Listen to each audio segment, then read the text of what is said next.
Strategy should determine how organizations behave. At least that's what most people assume. Change the strategy, and the organization should change with it. But if you've ever worked inside a large institution, you've probably noticed something strange. Even when leadership announces a new direction, the day-to-day behavior inside the organization often stays exactly the same. Across the office floor, the routines continue. People answer emails, fill out reports, complete the same tasks they did yesterday and the day before that. At first, this seems like resistance, but something deeper is happening. Inside organizations, behavior isn't driven primarily by strategy, it's driven by incentives, the signals that tell people what gets rewarded, what gets promoted, and what gets ignored.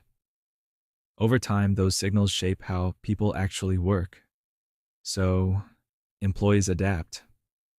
They learn which actions move their careers forward, which tasks attract attention, which behaviors avoid problems, and slowly the organization settles into stable patterns. Not because anyone planned them, but because the incentive structure keeps reinforcing them. Now imagine leadership decides to change course. A new strategy is announced, new goals, new priorities, new direction. From the executive level, it feels like the organization is turning. But on the office floor, very little changes. People continue responding to the same incentives, the same performance metrics, the same reward structures, so the routines continue. Not because employees are stubborn, but because the system is still signaling the same behavior. This is how institutions develop persistence.